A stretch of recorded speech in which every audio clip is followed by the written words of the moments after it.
Alright, buterevu omulungi ali ku Impact FM radio Lwasa Mayinja wasibiyota ssebo wasibiyota nyabona te tuli fenna budde bwa program Kalumanywera nga bulijjo omulangira Kalemage gange. Program eno atwogira ku nsonga nyingi sigira maso kwa zibera mu nsi yonna mutuwangalira era nga bujonzo kaniko ku mawulire agenjawulo agabagadde okwo getusobola abantu londobyeko amatonotono nenga kuwa no maye kigira maso mu nsi mutuwangalira then ate tukatugenda maso Kalumanywera wava ku nsonga ezitalizimu oba ekintu ekinyinyi tumanya obunobuddo oba ekintu ekyavaawa okutuuka nkiri nga bwe tukiraba obudde obunaku olwaleero. N'olwensonga eyo obutamala budde n'akamu n'akeddagala tutandikirewo nate amawulire wano ku Semazinga Africa. Of course eggwanga erikyasinze okuba ndikola amawulire ng'ojja okuba nti bannaffe aba Shikrens tubayuzayoza okuba nti munnange bakoze ekyamagero bakoze ekyamagero kwayo kati basinga ku Semazinga Africa bakutaano mu nsi yonna. So ekibone ekintu kinene nnyo nnyingi ddala munnaffe atuwuliriza. So ku Semazinga Africa wano eggwanga erimaddwanga erya Niger libadde likyefuze amawulire wetwogerera era nga Niger eno jjukira gyevuddeko kaawo mabega abasirikale nga bakulembeddwamu omusajja waabwe enkwatangabo munnamagye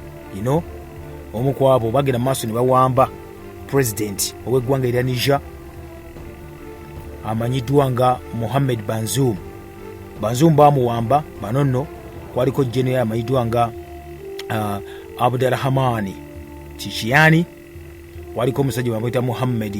Towuba, abo bonna n'abalala bangi nyo bagenda maaso ne bamuwamba nga baga nti alemeddwa okudelivalinga oba okutuukiriza beena okuba nti batuukiriza nti ate omukwano gwali mungi nnyo n'eggwanga erimeddwa nga erya Bufalansa ate nga Niger yemu ku ezo ensi ezazigamba nti ekimala Bufalansa fuluma mu ggwanga lino obeere ng'ogenda akati munange ku yaliwo era ne bawamba president obamuwamba that was mu Niger. Abantu bava abantu ne bawagira ekyaliwo ne bekalakasa ne baluutinga era amagye oba omukago ogukutaba amawanga agava mu bugwanjuba oba Semazinga Africa mu byobusuubuzi ogwo gwe tumanyi obulungi ennyo ogumanyiddwa nga the Economic Community of West African States oba giyite ECOWAS ne guvayo ne guwa kyeweta ultimatum ne gutiisatiisa wajjukira gulimu amawanga nga 18 kati gwagamba nti no kibalina okuba nti bakola kiri kimu amawanga gano gekolamu kibayita ejje ery'omukago ECOMOG nagali no lirumba ne liba nga lizza emirembe mawanga gaalyo awo gonna agali awo mu se olwa West Africa. Akati olumagamba bawa Niger ennaku musanvu nga batadde president kwajukira president wamu n'abamakaage olwamukwata bamusibira mu nyumba ewa president mu Lubiri presidential palace mu ggwanga erya Niger. Kati ECOWAS egamba nti president mumute ate mumuzzeeko ku bukulembeze bwe. So yabawo ennaku musanvu zaweddeko olunaku olw'eggulo ku Sande ng'ennaku zomezi 6 bukyangano bawamba bwetu zaweddeko. Kakati mu kuggwako Niger ne bagenda mu kisaawe mu kibuga Niamey bageze mu kibuga abawagezi nga bawagira abawamba gavumenti ne bagenda maaso ne babaako boogera munnanga atuuliriza bavudde ne bagamba nti nno oyo yenna okusinza ku byetugenda mu maaso okuba ntuyitamu nti oyo yenna kasabera nga mulirwano yayita munywanyi waffe oba yayita ki oba wa ECOWAS n'ogeza n'oyingiza ennyindo yo mu nsonga z'omu ggwanga lyattu nawe ojja kuba nate oteko olutalo. Era ne bayisa statement ne batugana ne bagamba bannaffe abawambye abasirikale nti okuva n'olunaku olw'eggulo ku Sande tewali kuddamu kukozesa bwengula obw'eggwanga erya Niger. So yena nayisayo ekyombo ennyonyi nga tafunye lukusa ajja kuba azza musango we banakuba gujjako okusinga. Akabinja kano keeyita the National Council for the Safeguard of the Homeland lukiiko olulimu kuba nti muli lukuuma ebyabwe nga bwe gambye omwezi ogudde bawamba bano betwogerako era nga bo bagambye nti nno bakitegeddeko nti waliwo ensi ezimu ezalasa okuba nzireeta abasirikale ku mulirwano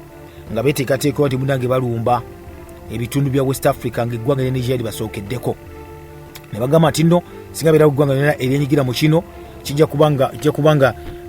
oli considered nga ayeekera eggwanga erya Niger. ECOWAS bovuddeko yateeka n'envumbo munnange ku ggwanga erya Niger era abakulembeze byentalo wiiki ewedde ne bavaayo nga begambye ne balabula ono generali amanyiddwa nga Tishani one cabinet yo neno okuba nti munaye ba stepping down ate bazeeko president amanyiddwa nga Banzu Muhammad. Deadline yayiseeko ng'egambye bwe yayiseeko abasajja bano ne balanga okuba nti bo bennyini beetereeza kati wamu nga balinomu n'abantu baga nti kati yajja obudde bwonna baga nti either yinza okuba nga mundu oba si mundu naye banga mundu munaatuula ekyo kinaatuvaamu wetwogerera bo banasobola okuba nabo ba building up nga ne ECOWAS temanyi kiki planning obudde buno kuba bagamba nti no kasena kuzigwako egenda kubanga econsideringa kibayita military intervention okuyingirawo n'amagye maanyi ku maanyi kuliwo musayi ku musayi mubeera bwekyo. Akati bano munafu abawamba gavumenti nga bwegambye babadde nga munenga benyumiriza nnyo okuba nti abantu ba bulijjo babawagira era nga basabye era si bantu ba bulijjo bokka wabula basabye ne gavumenti emanyiddwa nga eya Mali saako ya Burkina Faso nabo bawagirira ddala ate nga okimanyi ti nno mu West Africa awo ensi nyingi ezibadde zivujja nga bagenda mu maaso okuba bazimamulako gavumenti bagenda bamamulako agenda mu Guinea genda mu Mali Burkina Faso bonna abanywanyi abo badde nga abasirikale bawamba gavumenti era nga bali mu buyinza obudde buno kati abo nabo bali mu kwagira munnaabo ono amanyiddwa nga owa Niger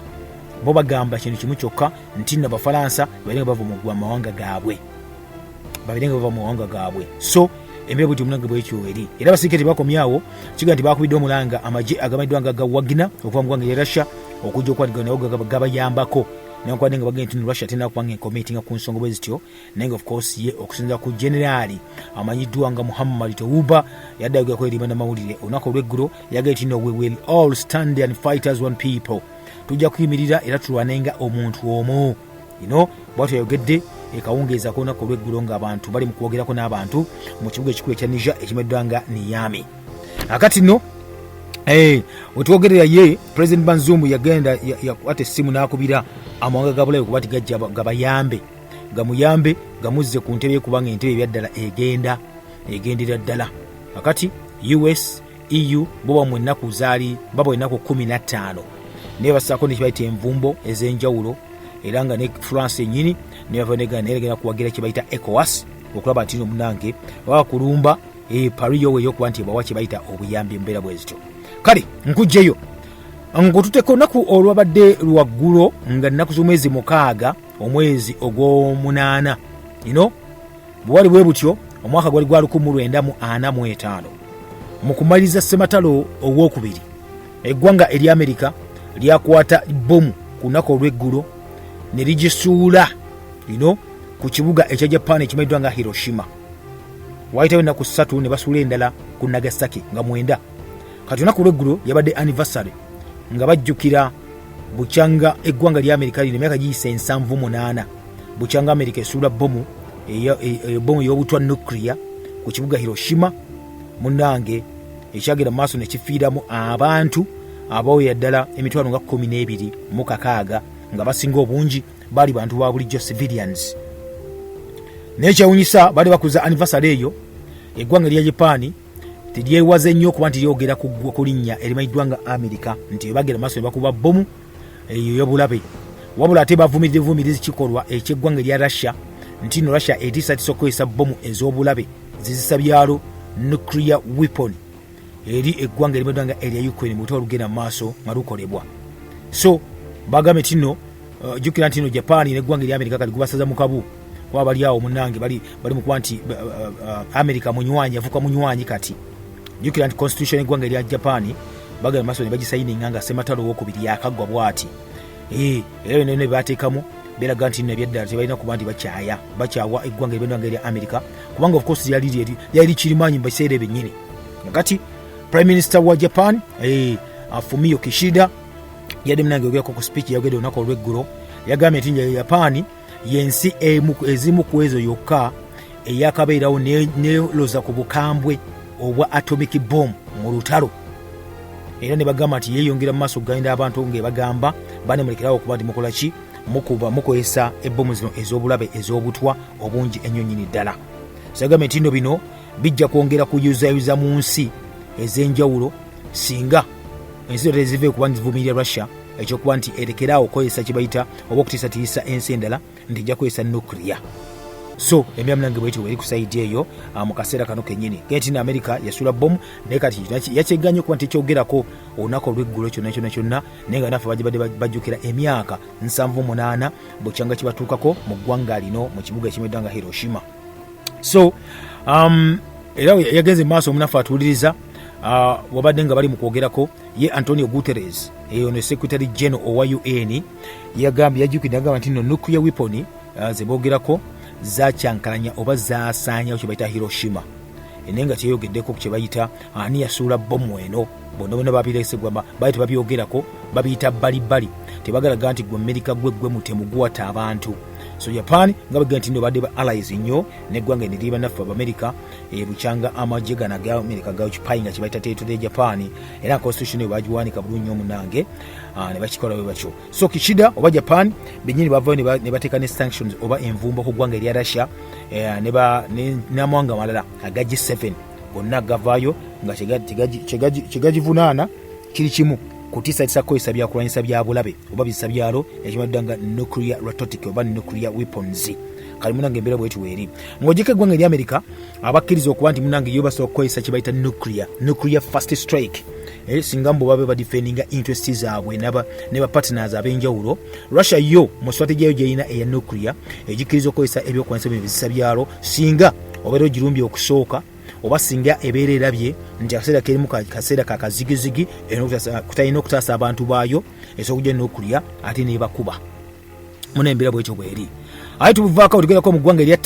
Take obudde bwonna eri mu kuba nti munange eyagala kuba nti eperereza Russia bere nga bazzaawo ddiiru ey'okuba nti batambuza emmere okuli eŋŋano n'emmere ey'empeke emayiddwa nga Black Sea Grain Deal. Jjukira eno yaggwako ngenda kusomeza 17 omwezi gwali gwa 7 era Russia nega tegena kuba nti egiza bujja olw'ensonga nti no eggwanga erya America eggwanga n'amawanga ga Bulaaya gaagaana okuba nti gateeka kye bayita mu nkola mu ndagaano eno ey'okukkiriza Russia okuba nayo esubula ebintu byayo ng'ebitwala ebweru wamu n'ebigimusa. Akati no mu Black Sea emmere yayitangawo okuva mu Ukraine ng'egenda mu amawanga ag'enjawulo omuli amawanga gakyakulaga Africa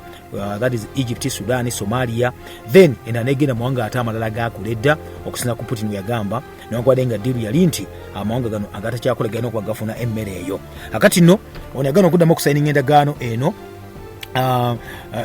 kati Take egamba nti gakusupportinga gye bayita Joint Coordination Center JCC ku Black Sea Grain Initiative eno yateekwa mu mwaka 2022 omwaka gwali gwa July era mu kibuga Istanbul. Akati nno n'agamba nti ekiseera katuuse yakubidde ku munywanyi we Putin namuga balina okuba nti bakola ki boogeramu ko balabe ddala emmere etandika eddamu etya okuba ndi munange etambuzibwa abantu bafune kamere mu masekati gotolonga gena mu maaso mu mbeera bwetyo. So katawe bikinagenda mu maaso kubanga jiko bagende ku weekend etandika eri kati katulinde bateekateeka meeting endala baba natula bakole endagaano igwe nange tujja kuba nate tukubuulira ekina kivuddeyo ku side eyo. Mu ggwanga erimayiddwa nga erya Saudi Arabia munafu atuliriza wali okuŋŋaano lwageze mu maaso okuba nti lubeerayo ku weekend olunaku lw'okutaano olw'omukaaga n'olw'essande mu 5 ne 6. Kale kyabaddeyo munange kigambibwa nti nno Saudi Arabia yayisa olukiiko wali mu kibuga Jeddah lwogere ku kuzza emirembe mu ggwanga erya Ukraine. Olukiiko luno lwadde lwakubiri nenga of course zijja zibeerawo olubanga lwakusatu round of talks ezibadde zibeerawo naga nti no officials oba mu nsinga 40 zabadde wali over the weekend Saudi Arabia nga bateesa mu kuzza emirembe mu ggwanga ino erimayiddwa nga erya Ukraine. Ekyewuunyisa Russia tiyabaddeyo era kyayitiddwa era tiyabaddeyo ne Zelensky ye mu unange yagambye nti no initiative eno alaba nti no lukuŋŋaana luyinza okuba tujja kuvaamu emirembe mu maaso eyo naga nti nekyapushing okuba nti waliwo kibayita 10 point program oba formula ye gyayagala okuba nti ekola neekolera ddala ngezimu ku ezo kulaba nti nno amawanga gonna ng'eggwanga erya Russia liteekamu ekitiibwa mu nsalo ez'eggwanga n'obwetwaze bw'eggwanga eryo erimayiddwa nga erya Ukraine era nti bazzaawo nekibayita UN principles zonna bazizzaawo wamu n'etteeka eryensi n'okuba nti likola erimayiddwa nga international law erimu ku ebiri mu 10 point program eza Zelensky. Kakati okwogera kuno Russia tiyabaddemu nenga of course America yabaddeyo, India yabaddeyo, European Union mukago gwabaddeyo, China yabaddeyo yasindise munanga abagikikiridde bulungi omunange. So mukwogerako ko yakikiridde China yali yu yavule n'agamba nti nno waliwo enjawukana nnyingi nnyo nnyini ddala mu bifo ebyenjawulo n'ekikulu nnyo okuba abantu waliwo nti ekibagatta kirina okuba nti bagabana kirina okuba nti bagabana akati embeera munange bwekyo Russia Ukraine egamba nti luno olukuŋŋaana yo munange eyibala mu maaso eyo ebyakabi newankubadde nga Russia yeegamba nti olukuŋŋaana babadde doomed munnaffe atuwuliriza olwana olujuka ludidde olwaliyo luli mu Copenhagen mu Denmark mu mwezi gwali gwa mukaaga nenkwadde lwali informal tewali nnyo formal kuba tewali statement nemu yafulumizibwa nengeri ne bali boogera ku kibayita 10-point formula eza Zelensky zayokuba nti zigobererwa okuzza emirimu mu ggwanga erimaddwanga erya Ukraine. China yo of course okuba nti yenyigiddemu kino bagayita no big step ate nga China etenya okuba nti eteesa n'amawanga gano nga Putin oba nga Russia ku level eya diplomacy ey'omukungu n'omukungu baga nti obudde bonna bajja kuba ndi bateesa balabe ki ekinaba kiddako bonga bo. Mu mbeera bweti Russia yagambye nti nno bino ebadiscussing ebyo wali mu Jeddah ejja kutuula ne banywanyi baabwe mu meeting ey'okuba nti egenda mu maaso emaddwanga eya BRICS meeting eyo juka mulimu Brazil mulimu Russia mulimu India mulimu China South Africa kati bano basinga juka abaddeyo mu lukiiko luli nakati baba baddeyo ba BRICS members bano bati Russia yagambye nti nno kasaba n'atuuka okuba nti bagenda okuba bateesa mu lukiiko lwabwe bajja kuba bakuba tooki mu ebyo ebyateeseddwako that is mu Jeddah eri mu Saudi Arabia. So munange embeera munange bwekyo bweri ku saidi eyo oba bwekyo bwekiri ku wano nawali gwe munava atuwuliriza tuba tukyali awo Ukraine nevaayo okusinziira ku mawulire agafulumiziddwa omusajja amanyiddwa nga Mikhail Podolyak ono munnaye gwe twogerako yavudde n'agamba nti nno eggwanga erimaddwanga erya Ukraine yagambye nti Ukraine ebyaddala kampeni yayo gyerimu ey'okuba nti erumba eggwanga ery'abanafu wa Russia erabika nti munange ezzeemu kigoye weezinge olw'ensonga terina byakulwanyisa bimala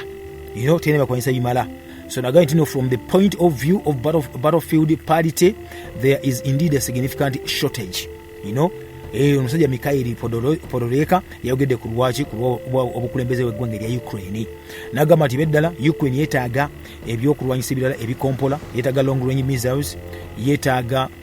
n'ebbanga lyonna ebadde tebirina yeetaaga n'ekyebayita demining equipment ezinokuba zijjawo kyebayita land mines aye nekirala tebadde bafuna obuzibu mu kutereeza oba okuddaabiriza ebiba bikubiddwa. So no Podolyak yagambye nti nno items ezeetaagisa ennyo zeetaagisa nga anti-aircraft system zeetaagisa mpozi naye kibayita sophisticated fighter jets ennyonyi ennwanyi naddala ekika ekimanyiddwa nga ekya F-16 ekikolebwa mu Amerika. So yagambye nti nno kino ekika kino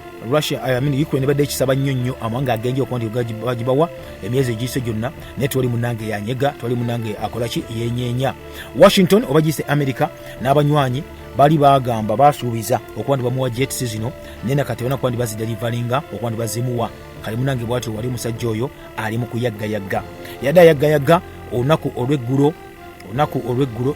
leero nga bukya kiga nti ate president amanyiddwa nga Emmanuel Macron w'eggwanga lya Ufalansa munange ageze maaso n'atuukiza kye yasuubiza eggwanga erya Ukraine bwageze maaso n'abawaayoko that is kyebayita storm shadow missile ebyokulwanyisa ebyo amadeko ko byokulwanyisa era biwadde bulungi president Zelensky n'apoozingako nabyo nemakuba ekifaananyi nga alina rocket ewandiikiddwako Scalp EG okuva mu Bufalansa. Macron yagamba nti nno yali yavaayo n'agamba nti nno ajja kuwa eggwanga lya Ukraine long range missiles mwezi gwali gwakutaano